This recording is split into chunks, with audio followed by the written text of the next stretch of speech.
Okay, Bacha Party, we will start today with PYQs of current electricity. दोनों boards के PYQs देखेंगे अपन, ठीक है? Okay, so how does the random motion of free electrons in a conductor get affected when a potential difference is applied across its ends? तो ये आपका देखो CBSE का 2014 का क्वेश्चन है, वेरी शॉर्ट आंसर्स में आया था कि रैंडम मोशन फ्री इलेक्ट्रॉन्स, एक कोई कंडक्टर है उसमें भाई साहब क्या होता है, कंडक्टर में आपके इलेक्ट्रॉन्स जो है तो फ्रीली रैंडम मोशन कर रहे हैं। जैसे ही आपने पोटेंशियल डिफरेंस अप्लाई किया, ठीक है, अक्रॉस द फ्री एंड्स, ठीक है, गेट अफेक्टेड व्हेन, तो आपका यहाँ पे रैंडम मोशन कैसे इंपैक्ट हो जाएगा, now it will get streamline, ठीक है। अभी आपका इलेक्ट्रॉन्स का मोशन क्या हो जाएगा, इलेक्ट्रॉन्स का motion it will get streamline, ये इलेक्ट्रॉन्स का मोशन भाई साहब हो जाएगा आपका स्ट्रीमलाइन, ठीक है, क्लियर है। और ये स्ट्रीमलाइन होना मतलब अभी ये इलेक्ट्रॉन्स किधर जाएंगे भाई साहब, they will flow towards the, इस तरफ जाएंगे, करंट आपका इस तरफ होगा and they will flow towards the positive electrode, ठीक है, यही होता है चेंज। ओके ओके ओके, देख लीजिए स्टैंडर्ड आंसर कैसा होता है, ठीक है। So conductors contain free electrons in the absence of an external electric field, the free electrons are in random motion just as in the molecules of a gas in the conductor, and the net current through the wire is zero. As soon as you apply a potential difference, if the ends of the battery are connected, if the ends of the wire are connected to a battery, an electric field will be set up at every point within the wire. Due to electric effect of the battery, the electrons will experience a force in the direction opposite to the electric field. ठीक है, clear है? Okay okay okay, यहाँ पे देखो state board का सवाल है, ठीक है, Kirchhoff's second law, voltage law, state board में आया हुआ ये सवाल, ठीक है। Kirchhoff's second law, that is voltage law, is based on the conservation of charge, conservation of mass, ठीक है, कंजर्वेशन ऑफ एनर्जी और कंजर्वेशन ऑफ मोमेंटम। तो आपका भाई साहब किस चीज पे ये बेस्ड है, देखो कर्शॉफ का सेकंड लॉ, केवीएल जो है आपका कर्शॉफ का voltage law, that is in a loop the total voltage is constant, ठीक है। कर्शॉफ का second law is based on conservation of charge, conservation mass का तो कोई लेने देना है नहीं भाई साहब, ठीक है, conservation of charge, conservation of momentum भी भाई साहब नहीं होगा, ऑब्वियसली मोमेंटम एक फिजिकल क्वांटिटी, मतलब इसमें मैकेनिकल क्वांटिटी है, ठीक है। कंजर्वेशन ऑफ चार्ज पे भी ये नहीं है, ठीक है, it will be conservation of energy, क्योंकि आपके पोटेंशियल से एक एनर्जी क्रिएट होती है which is nothing but the electrical energy, ठीक है। Okay, when unknown resistance is determined by a metre bridge, the error due to constant resistance is minimized by connecting both the resistances only in one gap, interchanging the position of the known and unknown resistances. Potential आप भाई साहब metre bridge को connect कर रहे हैं, ठीक है। When unknown resistance is determined by meter bridge, the error due to contact resistance is minimized by connecting both the resistances only in one gap, interchanging the positions of known and unknown resistances using uniform wire, ठीक है, obtaining the null point near the ends of the wire. तो अगर आप देखोगे भाई साहब यहाँ पे आपका 2 का आंसर कितना आया, देखो B, interchanging the position of the known and unknown resistance. तो आपने देखो यहाँ पे एक नोन रेजिस्टेंस रखा है, ये अननोन रेजिस्टेंस रखा है, इसको अगर आप इंटरचेंज कर दो तो आप उस रीडिंग को देखो, ठीक है, उस रीडिंग में भी आपका अगर रीडिंग सेम आ रहा है तो उसमें हम मिनिमाइज कर सकते हैं। ऐसा ही unit of potential gradient, potential gradient क्या होता है भाई साहब, V/L है ना, तो ये कितना हो जाएगा, वोल्ट पर मीटर, ऐसा यूनिट पूछा है तो वोल्ट पर meter. Instrument which can measure terminal potential difference as well as electromotive force is, terminal potential difference को जो मेजर कर पाए और प्लस भाई साहब आपका इलेक्ट्रोमोटिव फोर्स को भी जो मेजर कर पाए। आपने देखा भाई साहब कल हम पोटेंशियोमीटर को किन किन चीजों के लिए यूज करते हैं, एक ईएमएफ को फाइंड आउट करने के लिए, दूसरा भाई साहब internal resistance of a cell को फाइंड आउट करने के लिए, और तीसरा भाई साहब रेशियो, ठीक है, अगर 2 अननोन सेल्स हैं तो उनके ईएमएफ के रेशियोज को अपन कंपेयर कर सकते हैं। तो यहाँ पे तीनों चीजें कवर हो रही हैं, सो ये आ जाएगा आपका पोटेंशियोमीटर, ठीक है। When null point is obtained in the potentiometer, the current is drawn from the main battery, null point obtain हुआ है। पोटेंशियोमीटर का डायग्राम समझिए, एक आपका प्राइमरी सर्किट है, एक आपका भाई साहब सेकेंडरी है, ठीक है। तो null point is obtained in the potentiometer, current is drawn from the main battery, cell battery, both main मतलब मेन सर्किट का बैटरी, ठीक है, main and cell battery, neither main और सेल बैटरी। तो आपका प्राइमरी सर्किट में अभी भी करंट जा रहा है, सेकेंडरी सर्किट में करंट नहीं जा रहा है। सेकेंडरी सर्किट में आपने नल पॉइंट अचीव कर लिया है, तो सेकेंडरी सर्किट में अगर करंट नहीं जा रहा है तो भाई साहब यहाँ पे प्राइमरी में तो जा रहा है ना, और प्राइमरी में कहाँ से करंट जा रहा है, ऑब्वियसली जो मेन सेल है आपका, वी जिसको अपन बोलते हैं, ठीक है। जिस V पे आप क्या कैलकुलेट करते हैं, V बाई एल कैलकुलेट करते हैं, जो K आप कैलकुलेट करते हैं वो V बाई एल होता है, ठीक है। सो यहाँ पे क्या हो जाएगा, मेन बैटरी, ठीक है। If potential gradient of a wire decreases then its length, तो भाई साहब आपका देखो पोटेंशियल ग्रेडियंट क्या होता है, V बाई एल, ठीक है। तो भाई साहब आपका पोटेंशियल ग्रेडियंट इज आपका, अगर लेंथ से हम इसको कंपेयर करें तो 1 बाई एल है ना। तो अगर भाई साहब इसको बढ़ाएंगे तो ये डिक्रीज होगा, तो यहाँ पे if potential wire decreases then its length increases, तो ये लेंथ आपका भाई साहब इंक्रीज हो रहा है, ठीक है। दोनों में इनवर्स प्रोपोर्शनलिटी है। 4 resistances 4, 8, X and 12 are connected in series to form a Wheatstone network. If the network is balanced, the value of V कितना हो जाएगा भाई साहब, 4 by 8 will be equal to 12 by X. उल्टा भी लिख सकते हैं, 4 by 12 is equal to 8 by X भी लिख सकते हैं, one and the same thing, ठीक है। तो 1 by 2 is equal to 12 by X, तो X की वैल्यू भाई साहब यहाँ पे कितनी हो जाएगी, 24, ठीक है। सो ये हो जाएगा आपका 24, ठीक है, क्लियर है। स्टेट बोर्ड के ये एमसीक्यूज थे।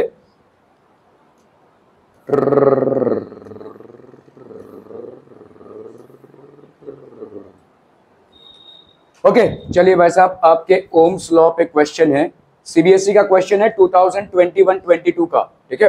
Okay, a potential difference of 200 volt is maintained across a conductor of resistance 100 ohms. तो V is equal to 200 volts और R is equal to 100 ohms, ठीक है। The number of electrons passing through it in 1 second, 1 second में कितने electrons pass करेंगे। भाई साहब देखो, आप ओम्स लॉ लगाओ, V is equal to I R होता है, I की वैल्यू क्या हो जाएगी भाई साहब, V बाई आर, ठीक है। तो V बाई आर मतलब हो गया आपका 200 by 100, so this will be how much, 2 amperes. 2 amperes मतलब क्या हो जाएगा, 2 कूलम पर 1 सेकेंड, है ना भाई। 2 एम्पियर्स का मतलब क्या है, I क्या होता है, I होता है आपका dq बाई dt, ठीक है। तो मतलब 2 एम्पियर मतलब 2 कूलम पर सेकेंड। ओके, अभी आपसे पूछा है हर सेकेंड में कितने इलेक्ट्रॉन्स, तो भाई साहब 1 सेकेंड में कितना चार्ज फ्लो हो रहा है, 2 कूलम का, और आपका 1 इलेक्ट्रॉन में कितना चार्ज होता है भाई, चार्ज होता है आपका क्या, Q is equal to NE, ठीक है। तो यहाँ पे आपका चार्ज हो गया कितना पर सेकेंड, चार्ज पर सेकेंड, यहाँ पे charge per second is how much, 2 coulombs. तो ये हो गया 2 is equal to number of electrons into 1.6 into 10 raise to -19। तो भाई साहब N इज क्या हो जाएगा आपका 2 upon 1.6 into 10 raise to -19, number of electrons per second है ये, ठीक है। ओके, तो आपका कितना हो गया यहाँ पे भाई साहब, 20 by 16 into 10 raise to 19 electrons per second, है ना। तो यहाँ पे हो गया आपका कितना, 4 4 जा 16, 4 5 जा 20, 4 1 जा 4, 1.25 into 10 raise to 19 electrons per second, ठीक है। ये ऑप्शन हो जाएगा भाई साहब आपका, ठीक है, क्लियर है। ओके ओके ओके,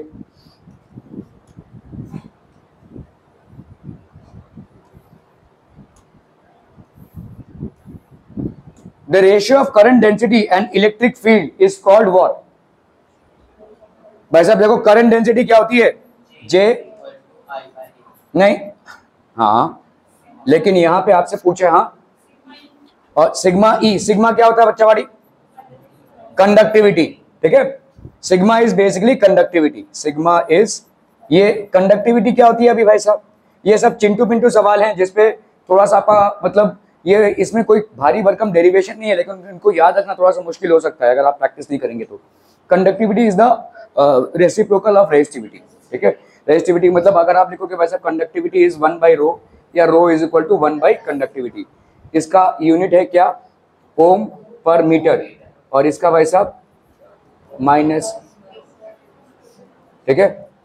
तो ये आपका मो हो जाएगा, ठीक है, this will be basically mho, okay. क्या कंडक्ट, तो आपका भाई साहब यहाँ पे the ratio of current density, तो current density upon E, this will be how much आपका कंडक्टिविटी। सो ये हो जाएगा भाई साहब आपका conductivity. In a current carrying conductor the ratio of electric field and the current density at a point, okay, उल्टा पूछा है अभी, तो आपका भाई साहब 1 बाई सिग्मा क्या हो जाएगा, ratio of electric field and current density, उल्टा पूछा है भाई साहब, और ये क्या हो जाएगा आपका रेजिस्टिविटी। तो resistivity is equal to E by current density, तो ये हो जाएगा आपका रेजिस्टिविटी, ठीक है, क्लियर है। ओके ओके ओके, चलिए भाई साहब स्टेट थियरी क्वेश्चन है, ओके।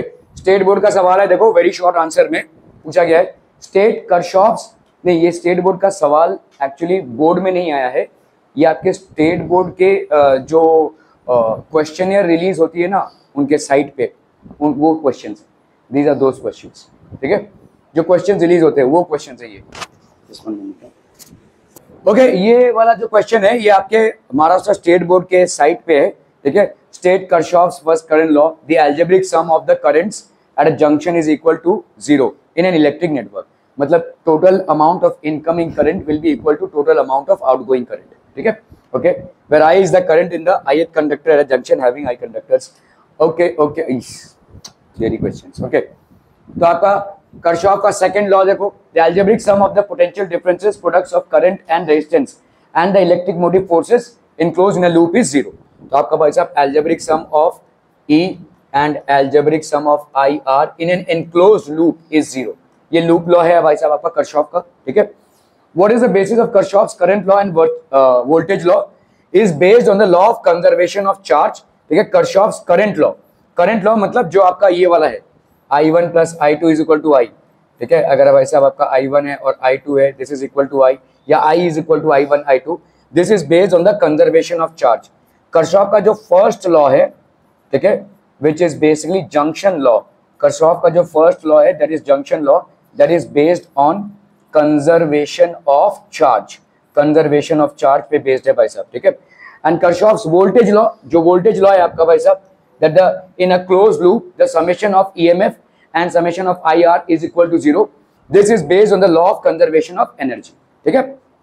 तो आपका जो वोल्टेज लॉ है that is based on conservation of energy, ये याद रखिएगा भाई साहब, ठीक है। MCQ में पूछा गया है, देखिए यहाँ पे आपका कर्शॉफ का जो फर्स्ट लॉ है that is junction law, that is based on conservation of charge, और कर्शॉफ का जो सेकंड लॉ है that is voltage law, that is based on the conservation of energy. Are we clear to this one people, ठीक है। Okay, are Kirchhoff's law applicable to both AC and DC circuits? Yes. आप बोलेंगे AC circuit क्या है, वो आप पढ़ेंगे, ठीक है। AC सर्किट मतलब आपका जो ये हाउस होल्ड सर्किट है वो AC सर्किट है। यहाँ पे आपके पोलैरिटी चेंज होती रहती है फटाफट, ठीक है। मतलब आपका ये प्लस है, ये माइनस है, ये माइनस है, ये प्लस है, ये प्लस है, ये माइनस है, ऐसा होता रहेगा। जैसे आपका DC सर्किट क्या है, देखो ये आपका DC सर्किट है, ये आपका DC सर्किट, मतलब जो प्लस है वो प्लस ही रहेगा, जो माइनस है वो माइनस ही रहेगा, ठीक है। जो भी चीज में आपको चार्जर की जरूरत पड़ती है वो DC सर्किट पे ऑपरेट करता है, ठीक है। जैसे लैपटॉप में आपको अडेप्टर की जरूरत पड़ती है, ये अडेप्टर कर क्या रहा है, ये अडेप्टर आपके बैटरी को चार्ज कर रहा है, लेकिन आपको अडेप्टर अलग से जरूरत क्यों पड़ी है, ऐसे ही लाइव वायर क्यों नहीं आप कनेक्ट कर सकते हो, क्योंकि ये AC सर्किट को, AC करंट को DC में कन्वर्ट कर रहा है, ठीक है। AC करंट को DC में कन्वर्ट कर रहा है। जो भी आपके ऐसे इक्विपमेंट्स हैं उसमें आपको ये लगेगा ही, AC को DC में करना।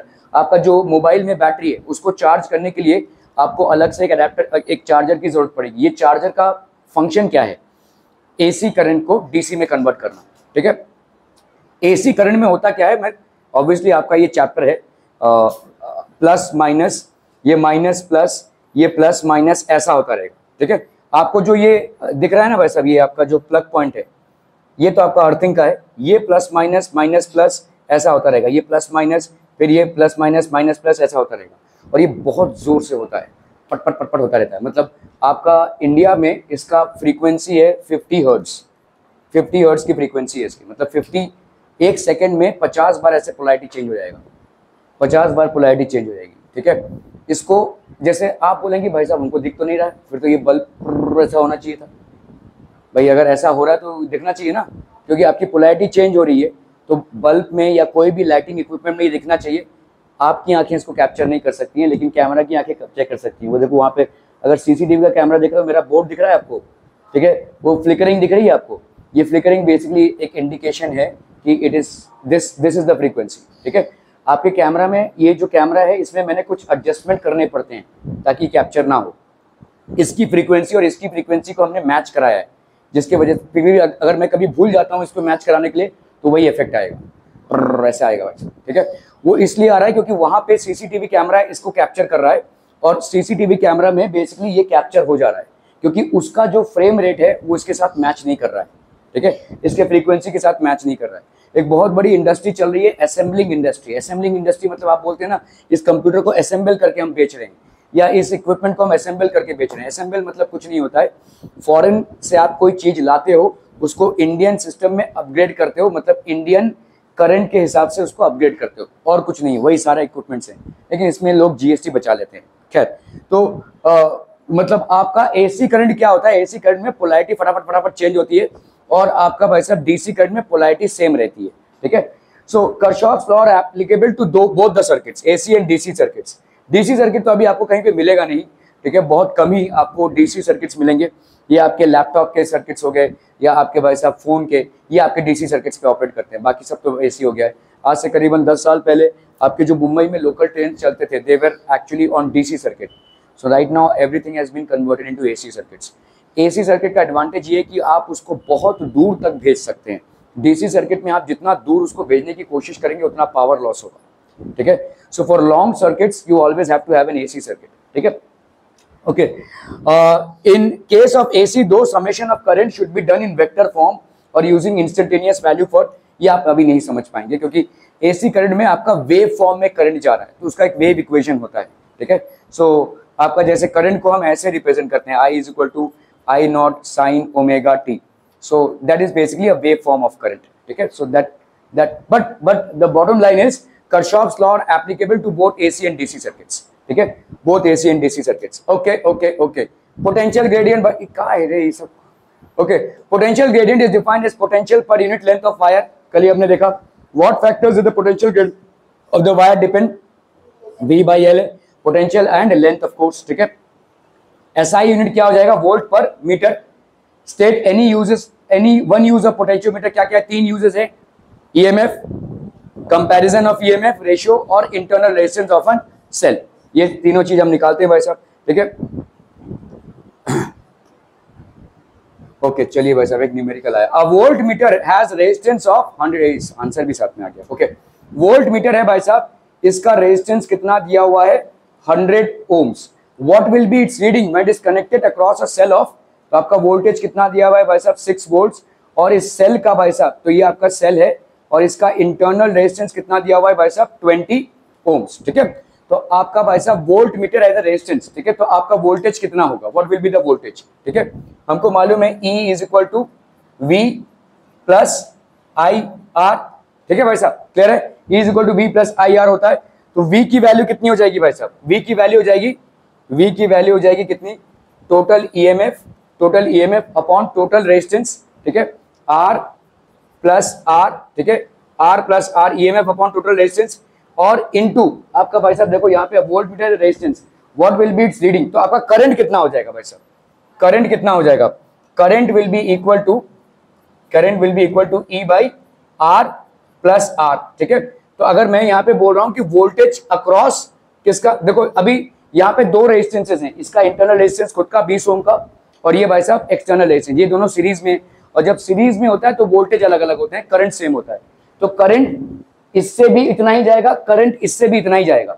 ठीक है, क्लियर है, वोल्टेज अक्रॉस दिस रेजिस्टेंस कितना हो जाएगा, V इज इक्वल टू होता है भाई साहब IR, I हो गया आपका E by R plus R into R।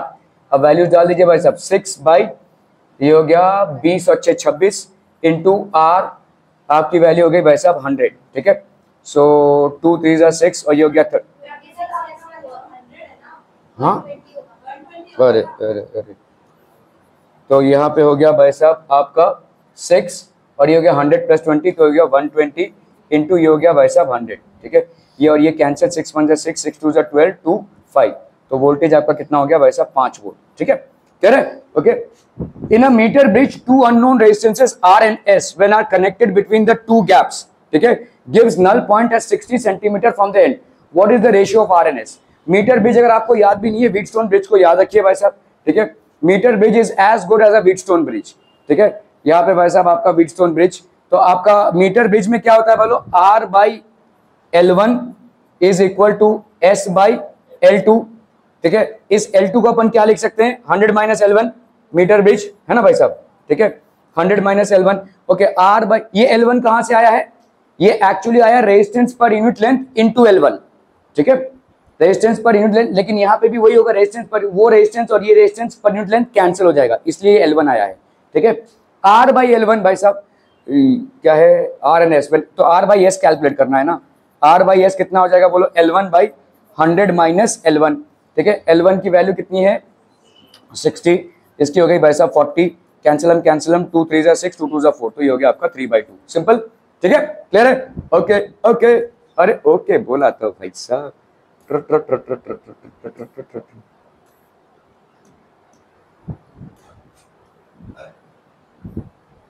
Two wires X and Y of same material and of equal length having areas of cross section A and 2A respectively are connected in parallel across an ideal battery of EMF E. What is the ratio of current density Jx by Jy by 10? चलिए फटाफट करना भाई साहब। देखो समझो इस चीज को, यहां पे आपको क्या दिया हुआ है, cross sectional area, to wires X और Y है of same material. Same material बोल रहे हैं तो माइंड में कन्वर्जन चलना चाहिए, क्या सेम हो जाएगा, रेजिस्टिविटी सेम हो जाएगी भाई साहब, ठीक है। तो resistivity will be same, resistivity आपकी सेम हो गई भाई साहब, ठीक है। एंड ऑफ इक्वल लेंथ, दोनों का भाई साहब इक्वल लेंथ है तो लेट्स से एल भी आपका सेम हो गया भाई साहब, ठीक है, okay. End of and having a cross sectional area A and 2A, तो आर में जो डिफरेंस आएगा वो किसके वजह से आएगा, देखो तो आर एक्स की वैल्यू क्या हो जाएगी, रेजिस्टिविटी इंटू एल बाई ए, और आर वाई की वैल्यू क्या हो जाएगी भाई साहब, रेजिस्टिविटी, सेम लेंथ है ना, एल बाई 2A, समझम भाई साहब, ठीक है, okay. Are connected in parallel, तो इनका भाई साहब पैरेलल कनेक्शन है, पैरेलल कनेक्शन है across an ideal EMF of an ideal battery of EMF by sub E. What is the ratio of the current density in them? तो current दोनों में से सेम जाएगा कि अलग जाएगा, नहीं पैरेलल है तो अलग जाएगा भाई साहब, करंट दोनों में से अलग जाएगा, ठीक है।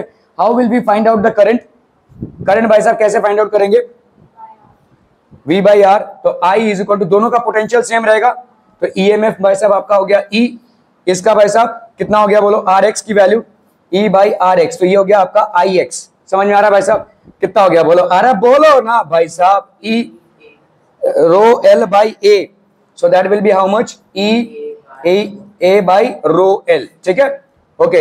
IY की वैल्यू बता दो भाई साहब, E बाई RY, तो ये हो गया E by rho L by 2A, so that will be 2EA by rho L, समझम भाई साहब, are we clear on this one hmm, अच्छा जी, ओके।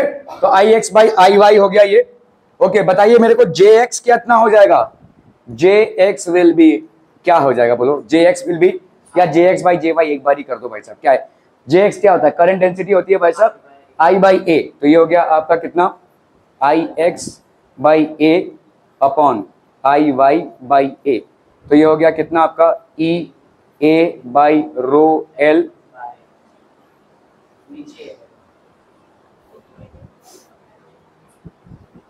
यहां पे आ जाएगा ना, ठीक है, upon E2EA by rho L, ये हो गया A, ये और ये भाई साहब आपका कैंसिल हो गया, E और E कैंसिल हो गया, A और A कैंसिल हो गया, 1/2, JX बाई JY की वैल्यू कितनी हो गई, 1/2, JX बाई JY की वैल्यू कितनी हो गई, 1/2, ठीक है।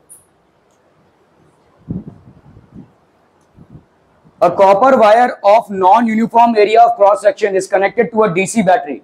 The physical quantity which remains constant along the wire क्या हो जाएगा भाई साहब, that will be current. Electric जो करंट है वो आपका कांस्टेंट रहेगा भाई साहब, ठीक है। बाकी सारी चीजें चेंज हो सकती हैं, चेंज कैसे होंगी, आप रेजिस्टेंस कैसे चेंज करोगे, देखो आपने पोटेंशियोमीटर में क्या पढ़ा, जैसे जैसे भाई साहब आपका लेंथ बढ़ता जाएगा वैसे वैसे रेजिस्टेंस चेंज होता जाएगा, ठीक है। सो लेंथ के साथ भाई साहब आपका रेजिस्टेंस चेंज होता जाएगा। और non uniform cross section area, तो आपका भाई साहब जो क्रॉस सेक्शनल एरिया कहीं पे मोटा है कहीं पे पतला है तो ऑब्वियसली रेजिस्टेंस चेंज होगा, ठीक है। लेंथ के हिसाब से रेजिस्टेंस चेंज होगा और भाई साहब क्रॉस सेक्शनल एरिया के हिसाब से भी। The physical quantity which remains constant along the wire, ये क्या हो जाएगा, physical quantity which remains constant along the wire, that is current, ठीक है, क्लियर है, ठीक है। This will B electric current, वाह, ओके ओके ओके।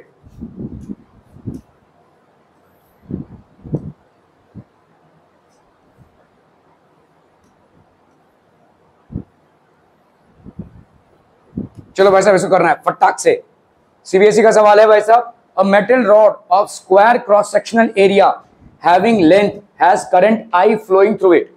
ये आपका मेटल रॉड है, स्क्वायर क्रॉस सेक्शनल एरिया है, इसका लेंथ कितना है भाई साहब? Metal rod of square cross sectional area, metal rod of square cross sectional area A having length L has current I flowing through it. ठीक है, when a potential difference of V volt is applied across its end, now the rod is cut parallel to its length। अभी rod को भाई साहब हमने cut किया है ऐसे और ऐसे जोड़ दिया है। ठीक है, now the rod is cut parallel to its length into two identical pieces and joined as shown। what potential difference must be maintained across the lengths so that the current is still I। तो कौन सा potential difference अब maintain करें कि भाई साहब current is still I?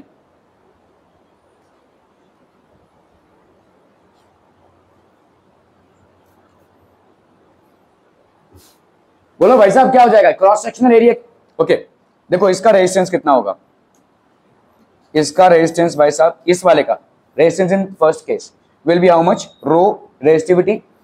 L कितना हो गया भाई साहब आपका? एल दिया हुआ है यहाँ पे, L upon area of cross section A. ठीक है, फर्स्ट केस में रेजिस्टेंस ये हो जाएगा। सेकंड केस में मेरे को रेजिस्टेंस बताओ कितना होगा? अरे बोलो ना बोलो, आपका रो 2L और ए क्या हो जाएगा? ए का आधा हो गया, A/2 हो गया, समझ में आता? ठीक है, रेजिस्टेंस ये हो जाएगा। So this will be how much? इधर भाई साहब 2 ऊपर गया तो 2 2 हो गया भाई साहब 4 रो L/A, है ना भाई साहब, 4 रो L/A। तो ये हो गया आपका R2, ये हो गया आपका R2, ये हो गया आपका R1।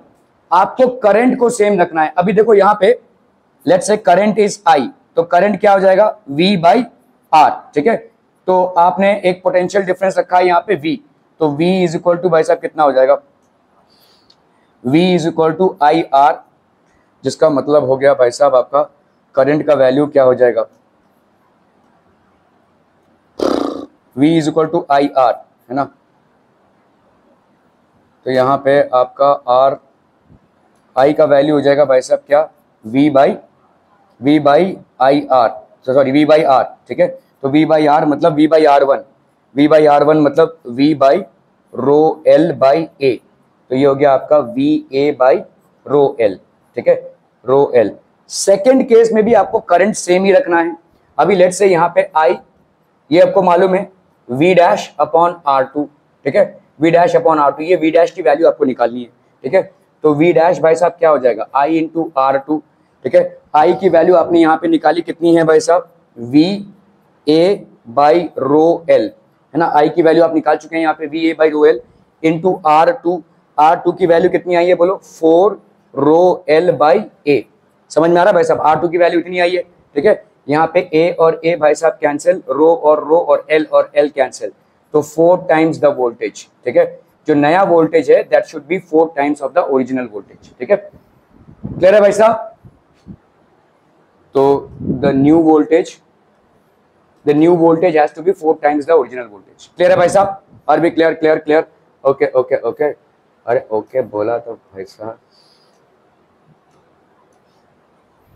ओके, पोटेंशियोमीटर का भाई साहब डिसएडवांटेज क्या है? वोल्ट मीटर के ऊपर काफी बल्की है। ठीक है, वोल्ट मीटर टिन्नू से एनवायरमेंट है। Okay, what are the disadvantage of potentiometer over a voltmeter? Potentiometer is not portable. Portable मतलब भाई साहब काफी बल्की है, दिस इज बेसिकली बल्की, इसीलिए इसको कैरी करना आसान नहीं है। ठीक है, direct measurement of potential difference और EMF is not possible. Now what does this mean? Voltmeter को जैसे ही आप सर्किट में कनेक्ट करते हैं आपको वोल्टेज दिख जाएगा। पोटेंशियोमीटर में ऐसा नहीं होगा, आपको L1 और L2 कैलकुलेट करना पड़ेगा। Remember the formula. ठीक है, आपका अगर किसी का ईएमएफ डिटरमिन करना है तो वो क्या होता है? V by L into L1, जो भी आपका भाई साहब गैल्वेनोमीटर में रीडिंग आई है। तो आप बेसिकली कैलकुलेट करते हैं इसको। ठीक है, आपको डायरेक्ट रीडिंग नहीं मिलता है, वोल्ट मीटर में आपको डायरेक्ट रीडिंग मिलता है। और अगर डिसएडवांटेज पूछे तो आपका यहाँ पे तो पूछा है what are the disadvantages of a potentiometer over a voltmeter. उल्टा पूछे तो voltmeter over a potentiometer, there is always some amount of current loss, so potentiometer is more accurate in measuring the voltage. ठीक है, plus potentiometer has the additional availability of measuring what? The internal resistance as well as comparing the EMF of two cells, which you cannot do with a voltmeter. ये आप voltmeter से नहीं कर सकते। ठीक है, क्लियर है भाई साहब? ओके। ओके, वोल्ट मीटर और पोटेंशियोमीटर में भाई साहब क्या क्या डिफरेंसेस हैं? रेजिस्टेंस यहाँ पे पोटेंशियोमीटर में भाई साहब इनफाइनाइट है, रेजिस्टेंस इज इनफाइनाइट, इस resistance is high but finite. आपने जो शंट लगाया हुआ है वो एक फाइनाइट रेजिस्टेंस है। It does not draw any current from the source. क्यों? क्योंकि भाई साहब आपने यहाँ पे नल पॉइंट अचीव कर लिया है, यहाँ पे नल पॉइंट अचीव कर लिया। It draw some current from the source EMF.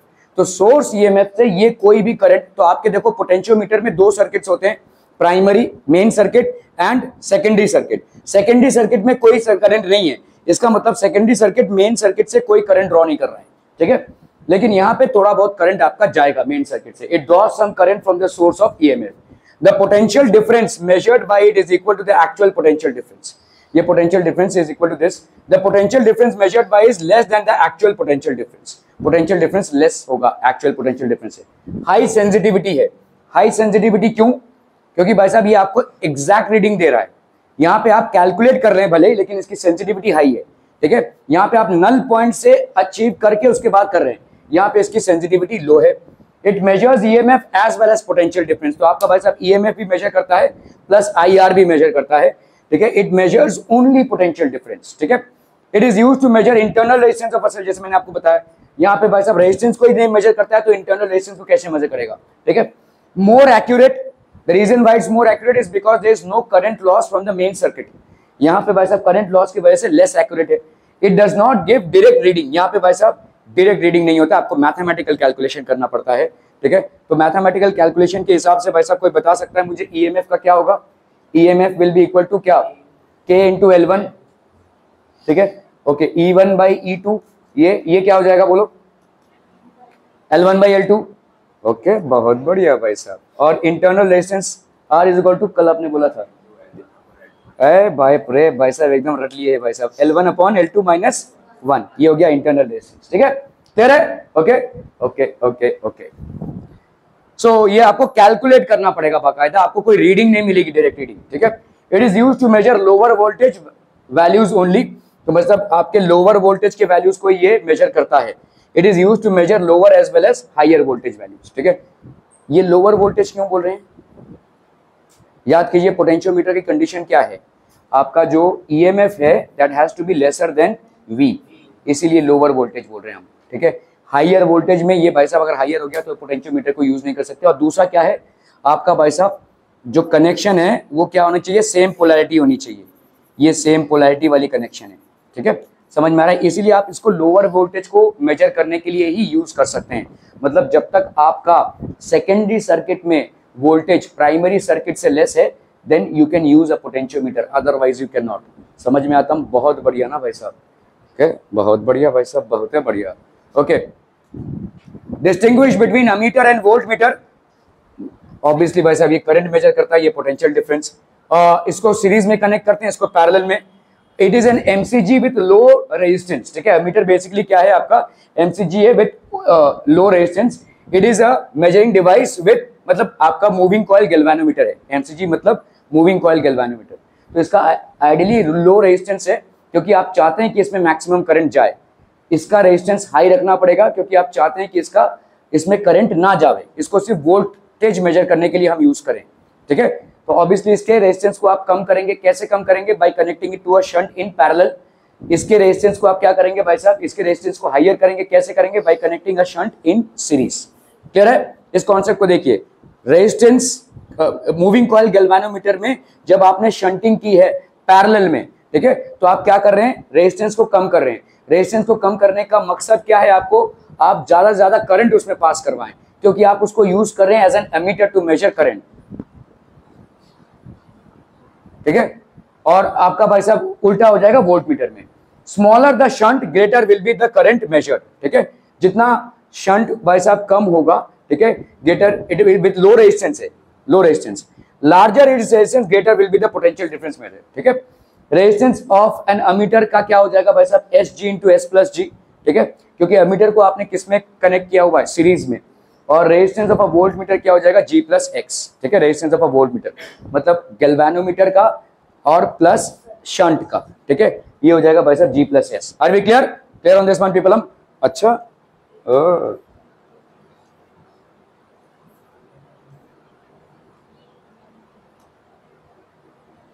Change हो गया, बहुत सब थियरी वाले क्वेश्चन बहुत ज्यादा आ गए भाई साहब। Differentiate between electrical resistance and resistivity, I don't think it needs. Resistance होता है rho L by A, resistivity element specific होता है, ठीक है। Resistivity is basically concerned with the substance and resistance is concerned obviously with the element of the substance as well as length and area, ठीक है। तो ये सब आपके भाई साहब डिफरेंसेस हो गए। क्या फालतू वाला क्वेश्चन। ओके चलिए भाई साहब इसको करते हैं न्यूमेरिकल। चलिए ये 2015 का सीबीएसई का सवाल है, फटाफट करना है भाई साहब।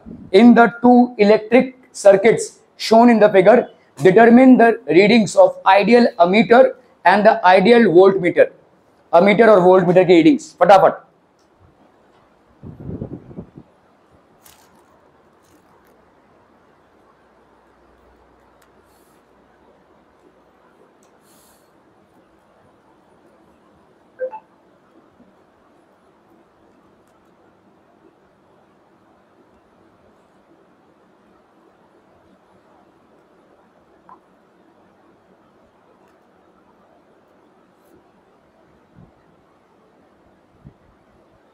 Done, done, done.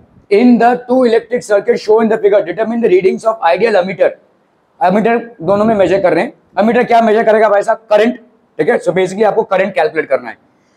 यहाँ पे देखो डिफरेंस क्या है, वो जो बचपन में आता था ना, ये पिक्चर देखो, पिक्चर भाई साहब डिफरेंस पढ़ रहे 6 वोल्टेज, तो ये प्लस, हाँ ठीक है, तो ये प्लस माइनस और ये हो गया आपका माइनस प्लस। इधर से देखो, इधर से वो जाने दो, वो आपका वोल्टेज मेजर कर रहा है, इससे कुछ फर्क नहीं पड़ता, ये तो वोल्टेज मेजर करने का इक्विपमेंट है। ये प्लस माइनस है, ये माइनस प्लस है, मतलब ऑपोजिट पोलैरिटीज कनेक्टेड है। और यहाँ पे भाई साहब सेम पोलैरिटीज कनेक्टेड है, ठीक है। तो एक में होगा भाई साहब ईएमएफ आपका ऐड और एक में होगा ईएमएफ सब्ट्रैक्ट। तो टोटल ईएमएफ यहाँ पे क्या हो जाएगा बोलो? टोटल ईएमएफ फर्स्ट सर्किट में भाई साहब टोटल ईएमएफ आपका कितना हो गया? यहाँ पे ऐड हो जाएगा, देखो पॉजिटिव से नेगेटिव कनेक्टेड है, तो 6 + 9 15 वोल्ट हो गया ईएमएफ, ठीक है। Total voltage will be 15 volts and total resistance भाई साहब क्या हो जाएगा? ये रेजिस्टेंस आप देखो यहाँ पे आपका 6 + 15, ये रेजिस्टेंस आपका भाई साहब क्या है? सीरीज में। सीरीज में क्यों है समझ में आ रहा है भाई साहब? ये देखो यहाँ पे अगर एक ही वोल्टेज होता ना जो दोनों से कनेक्टेड है, तब ये भाई साहब पैरेलल होता था, लेकिन ये सीरीज में है, तो आपका टोटल रेजिस्टेंस यहाँ पे कितना हो गया बोलो? 1 + 1 दैट इज 2 ohms, ठीक है। तो आपका करंट यहाँ पे कितना हो जाएगा? Current will B V/R, that's 15/2, that's 7.5 amperes. Clear है? यहाँ पे बोलो क्या हो जाएगा? सेकेंड सर्किट में भाई साहब आपका क्या हो जाएगा? V = कितना? ये हो गया आपका 9 - 6 दैट इज 3 वोल्ट, ठीक है। R = 2 ohms, I की वैल्यू क्या हो जाएगी भाई साहब? V/R, तो ये हो गया 3/2 दैट इज 1.5 एम्पियर्स, ठीक है। क्लियर है? Are we clear on this one people? Okay.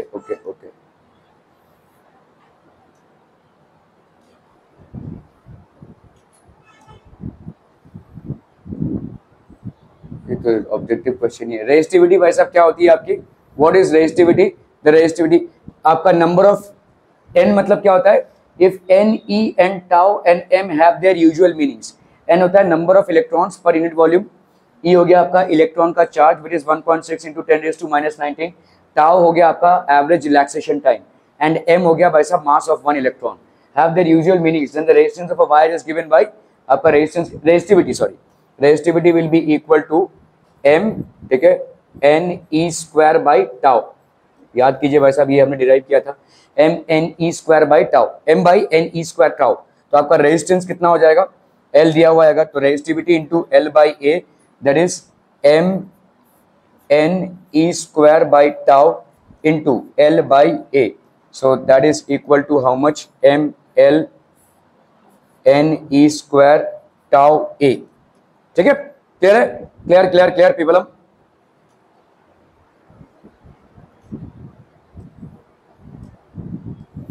Potential difference across a given conductor is doubled. आपने पोटेंशियल डिफरेंस को डबल कर दिया। The mobility of electrons in the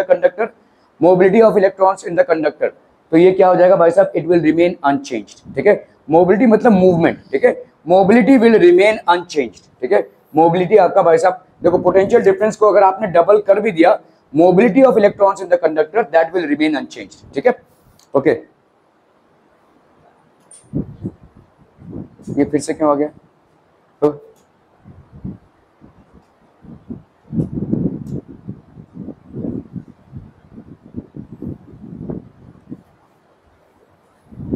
how is the drift velocity in a conductor affected with the rise in temperature? तो drift velocity का formula क्या है भाई साहब? Vd इज इक्वल टू, मैं भी भूल गया भाई साहब क्या था, E टाउ ना, टाउ अपॉन m, ठीक है। तो यहाँ पे rise in temperature, rise in temperature का तो कुछ भी नहीं हो रहा भाई साहब यहाँ। ओके, तो drift velocity is equal two electrons का चार्ज, इलेक्ट्रिक फील्ड, और this is tau, average relaxation time और m। तो आपका भाई साहब यहाँ पे ड्रिफ्ट वेलोसिटी इज, अगर हम देखेंगे, this is directly proportional to average relaxation time. अगर आप टेम्परेचर को राइज करते हैं तो एवरेज रिलैक्सेशन टाइम क्या हो जाएगा, डिक्रीज हो जाएगा, तो आपका ड्रिफ्ट वेलोसिटी भी डिक्रीज हो जाएगा, मतलब आपका करंट भी डिक्रीज हो जाएगा, मतलब आपका रेजिस्टेंस बढ़ जाएगा, ठीक है। So tau will decrease with time, tau is inversely proportional to temperature, temperature को बढ़ाएंगे तो टाउ डिक्रीज होगा, ठीक है। सो यहाँ पे आपका क्या हो जाएगा, so this will decrease, so Vd will decrease, ठीक है, Vd will decrease, so with rise in temperature the drift velocity will decrease, ठीक है। ओके,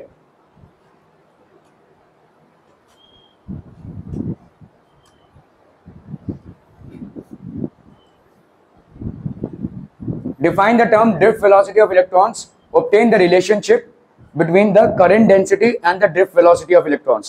तो current density भाई साहब क्या होता है, J is equal to I by A, और I की वैल्यू क्या होती है, N E A V D, ठीक है। तो आपका J का वैल्यू क्या हो जाएगा भाई साहब, I by A, that is N number of electrons per unit volume, electron का charge, area of cross section, drift velocity upon A।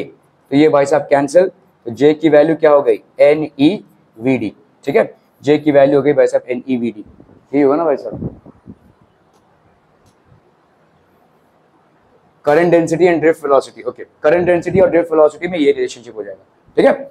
Okay okay okay,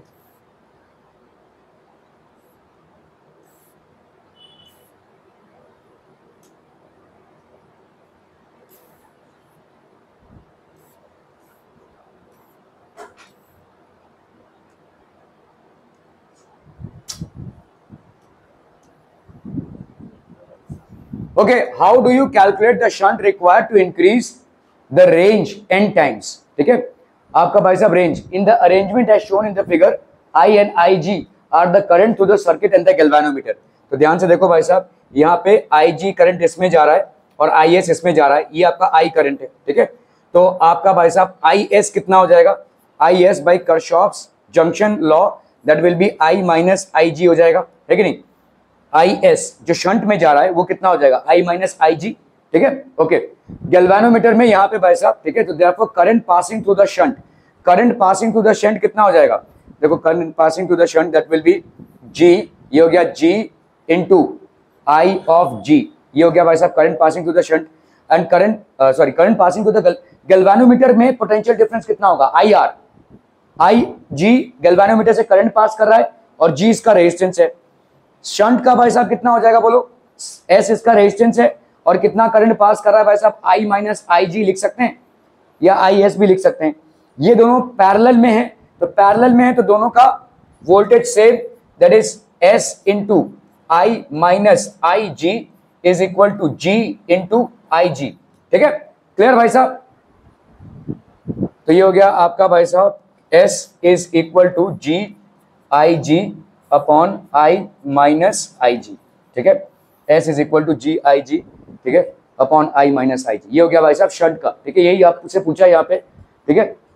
equation used for collecting the range of the current that the galvanometer can measure if the current is n times the current IG, यहाँ पे देखो दिया हुआ है, ठीक है, to increase the range by n times. तो जो करंट है, ठीक है, तो आपका भाई साहब यहाँ पे करंट इज n टाइम्स, तो आपका करंट क्या है, n ऑफ IG, मतलब आप जो मेजरेबल करंट है उसको बढ़ा रहे हैं n times.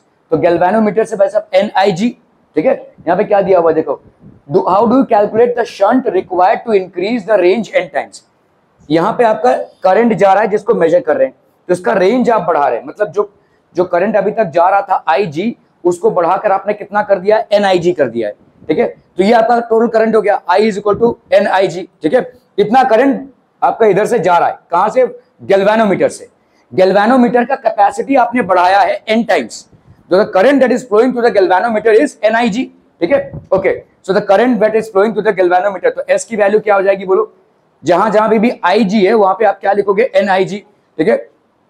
so this will be G, ओ नहीं, ये वाला टोटल करंट है, टोटल करंट है जो यहाँ पे जा रहा है, इसको मेजर कर रहे हैं ना, हाँ ठीक है। तो क्योंकि गैल्वेनोमीटर से तो IG करंट ही जाएगा, मैक्सिमम करंट तो भाई साहब इधर से फ्लो होगा ना, ठीक है।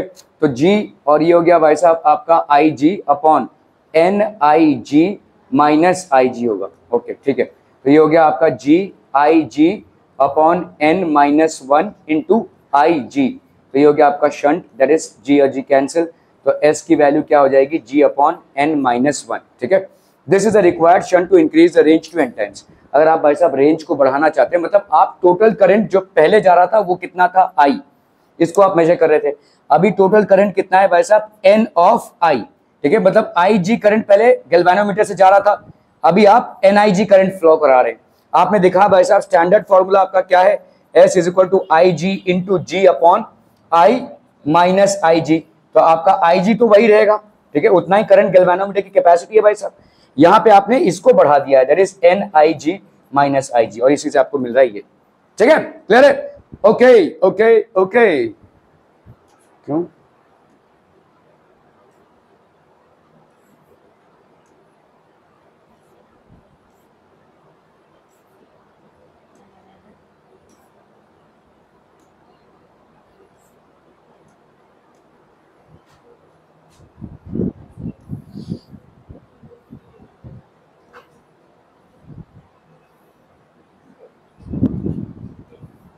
using the concept of drift velocity of charge carriers in a conductor, deduce the relationship between the current density and the resistivity of the conductor, ठीक है। करंट डेंसिटी, तो आपका भाई साहब देखो यहाँ पे करंट कितना है, current is equal to, using the concept of drift velocity of charge carriers, तो करंट आपका क्या है, NEAVD है भाई साहब, है ना, number of electrons per unit volume into electron का चार्ज, तो ये हो गया क्या भाई साहब आपका total charge per unit volume into A into VD।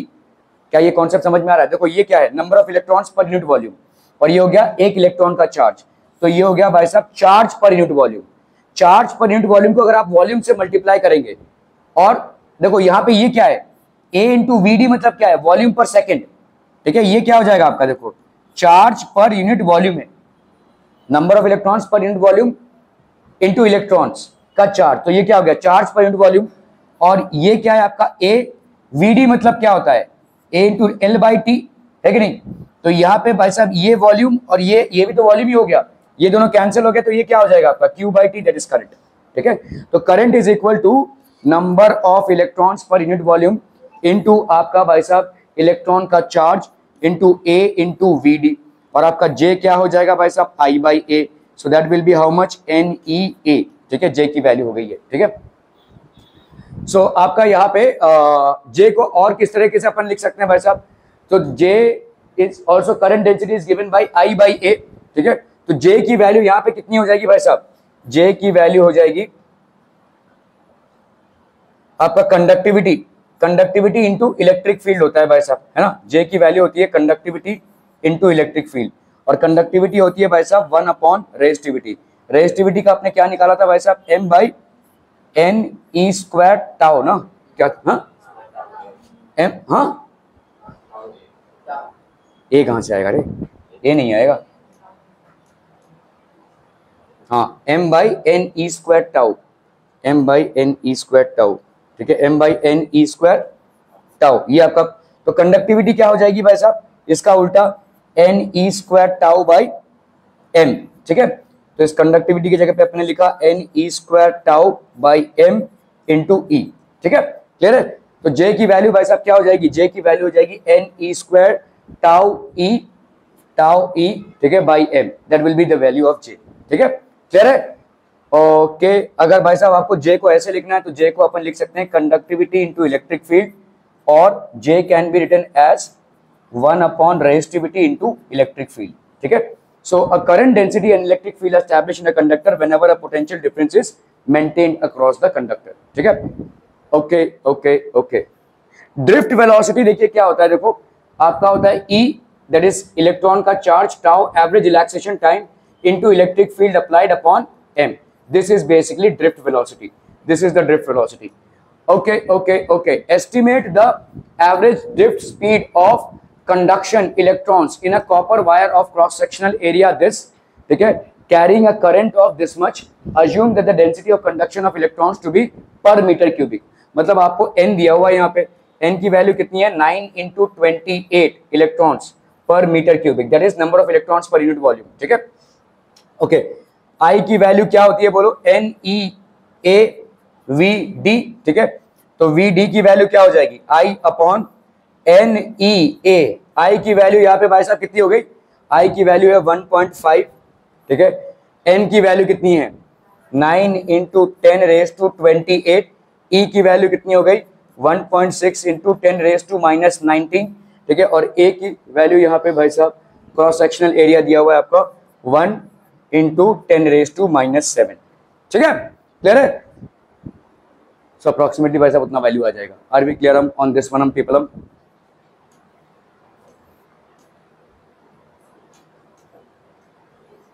तो ये थे कुछ गिने चुने PYQs।